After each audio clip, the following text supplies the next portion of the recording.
ഏവർക്കും അബിക talks and music ചാനലിന്റെ മറ്റൊരു വീഡിയോയിലേക്ക് സ്വാഗതം. ഞാൻ നിങ്ങളുടെ ജിൻസിയാണ്. ഹീറ്റ് സ്ട്രോക്ക്, ചൂട് കാലത്തെ അപകടകാരി, ശ്രദ്ധിച്ചില്ലെങ്കിൽ പണി പാളും. ശ്രദ്ധിക്കേണ്ട കാര്യങ്ങൾ എന്തൊക്കെയാണെന്ന് നമുക്ക് നോക്കാം.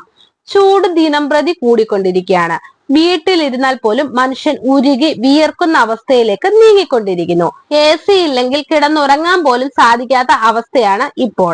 നിലവിൽ അൾട്രാവയലറ്റ് രശ്മികളുടെ സാന്നിധ്യം കൂടുതലാണെന്നും കണ്ടെത്തിയിരിക്കുകയാണ്. രാവിലെ 10 മണി മുതൽ വൈകിട്ട് 3 മണി വരെയുള്ള സമയത്ത് ഇറങ്ങുമ്പോൾ ശ്രദ്ധിക്കണമെന്നാണ് ആരോഗ്യ വകുപ്പിന്റെ നിർദ്ദേശം. ചൂട് പല ജില്ലകളിലും കൂടിയിരിക്കുന്ന ഈ സാഹചര്യത്തിൽ സൂര്യാഘാതം ഏൽക്കാനുള്ള സാധ്യതയും വളരെ കൂടുതലാണ്. ഇതിനെ പ്രതിരോധിക്കാൻ എന്തെല്ലാം കാര്യങ്ങൾ ശ്രദ്ധിക്കണമെന്നും സൂര്യാഘാതത്തിന്റെ ലക്ഷണങ്ങൾ എന്തെല്ലാമാണെന്നും നമുക്കൊന്ന് നോക്കാം. സൂര്യാഘാതം ശരീരത്തിന്റെ താപനില 104 ഡിഗ്രി ഫാരൻഹീറ്റ് കവിയുകയും ശരീരത്തെ തണുപ്പിക്കാനുള്ള സംവിധാനങ്ങൾ പരാജയപ്പെടുകയും ചെയ്യുമ്പോൾ ഉണ്ടാകുന്നതും വൈദ്യസഹായം ആവശ്യമുള്ളതുമായ അവസ്ഥയാണ് സൂര്യാഘാതം. ചൂടുള്ള കാലാവസ്ഥയിൽ പ്രത്യേകിച്ച് സൂര്യപ്രകാശത്തിൽ കൂടുതൽ സമയം ചിലവഴിക്കുന്നത് സൂര്യാഘാതത്തിന് കാരണമാകും.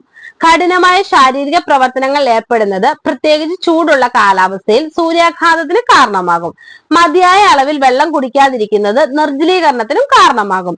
ഇത് സൂര്യാഘാതത്തിന് കാരണമാകുന്നുണ്ട്. ഹൃദ്രോഗം, പ്രമേഹം, അമിതവണ്ണം തുടങ്ങിയ ചില ആരോഗ്യ പ്രശ്നങ്ങൾ സൂര്യാഘാതത്തിനുള്ള സാധ്യത വർദ്ധിപ്പിക്കുന്നുമുണ്ട്. ഡയൂറിറ്റിക്സ്, ബീറ്റാ ബ്ലോക്കറുകൾ തുടങ്ങിയ ചില മരുന്നുകൾ സൂര്യാഘാതത്തിനുള്ള സാധ്യത വർദ്ധിപ്പിക്കും. എന്തൊക്കെയാണ് ലക്ഷണങ്ങളെന്ന് നമുക്ക് നോക്കാം. 104 ഡിഗ്രി ഫാരൻഹീറ്റിന് മുകളിൽ ശരീര താപനില സൂര്യാഘാതത്തിന്റെ പ്രധാന ലക്ഷണമാണ്. ആശയക്കുഴപ്പം, അസ്വസ്ഥത, മാനസികാവസ്ഥയിലെ മാറ്റം എന്നിവ സൂര്യാഘാതത്തിന്റെ സാധാരണ ലക്ഷണങ്ങളാണ്. സംസാരത്തിലെ ബുദ്ധിമുട്ട്, സംസാരിക്കാനുള്ള ബുദ്ധിമുട്ട്, ഏകോപനമില്ലായ്മ എന്നിവ സൂര്യാഘാതത്തിന്റെ ലക്ഷണങ്ങളാണ്. ഗുരുതരമായ സൂര്യാഘാതത്തിൽ അപസ്മാരം ഉണ്ടാകാം. ഗുരുതരമായ സൂര്യാഘാതത്തിൽ ബോധക്ഷയവും ഉണ്ടാകാം. സാധ്യത വർദ്ധിപ്പിക്കാനുള്ള ഘടകങ്ങൾ എന്തൊക്കെയാണ്?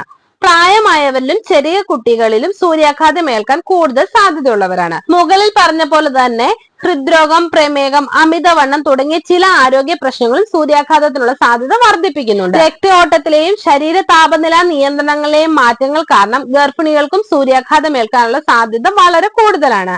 ശരീര താപനില നിയന്ത്രിക്കാനുള്ള കഴിവ് കുറയുന്നത് കാരണം അമിതവണ്ണമുള്ളവർക്കും സൂര്യാഘാതം ഉണ്ടാകാനുള്ള സാധ്യതയും കൂടുതലാണ്. എന്താണ് ഇതിനുള്ള ചികിത്സ? ഒരാൾക്ക് സൂര്യാഘാതമാണെന്ന് തോന്നിയാൽ ഉടൻ തന്നെ അടിയന്തര വൈദ്യസഹായം ഉറപ്പാക്കണം. സൂര്യാഘാതം ഏറ്റ വ്യക്തിയെ തണുപ്പുള്ള സ്ഥലത്തേക്ക്, എയർ കണ്ടീഷൻ ചെയ്ത റൂമിലേക്ക് തണുപ്പുള്ള സ്ഥലത്തിലേക്കോ മാറ്റുക. അധിക വസ്ത്രങ്ങൾ നീക്കം ചെയ്യുകയും തണുത്ത തുണി അല്ലെങ്കിൽ നനഞ്ഞ തുണി ചർമ്മത്തിൽ വെക്കുകയും ചെയ്യാം. വായുസഞ്ചാരം കൂട്ടാനും ശരീരം തണുപ്പിക്കാനും ഫാൻ ഉപയോഗിക്കുക. വ്യക്തിക്ക് ബോധമുണ്ടെങ്കിൽ തണുത്ത വെള്ളം കുടിക്കാൻ നൽകുക. പ്രതിരോധം: ധാരാളം വെള്ളവും മറ്റ് ദ്രാവകങ്ങളും കുടിച്ച് ജലാംശം നിലനിർത്തുക.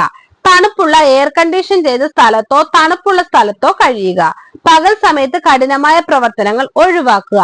നല്ല വായു സഞ്ചാരമുള്ള ഇളം നിറത്തിലുള്ള വസ്ത്രങ്ങൾ മാത്രം ധരിക്കുക. നിങ്ങളുടെ പ്രദേശത്തെ താപനിലയും ഈർപ്പവും നിരീക്ഷിക്കുക. സൂര്യാഘാതത്തിന്റെ കാരണങ്ങൾ, ലക്ഷണങ്ങൾ, സാധ്യത വർദ്ധിക്കാനുള്ള ഘടകങ്ങൾ, ചികിത്സ, പ്രതിരോധം എന്നിവ മനസ്സിലാക്കുന്നതിലൂടെ നിങ്ങളെയും മറ്റുള്ളവരെയും ഈ ഗുരുതരമായ അവസ്ഥയിൽ നിന്നും സംരക്ഷിക്കാൻ സാധിക്കുന്നതാണ്. ഈ കുഞ്ഞു വീഡിയോ പൊതുജനങ്ങൾക്കായി ഷെയർ ചെയ്യുക. നിങ്ങൾക്ക് ഈ വീഡിയോ ഇഷ്ടമായ ലൈക്ക് ചെയ്യുക, ഷെയർ ചെയ്യുക, എന്റെ ചാനൽ സബ്സ്ക്രൈബ് ചെയ്യുക. മറ്റൊരു വീഡിയോയുമായി വീണ്ടും കാണാം. ബൈ. Thank you.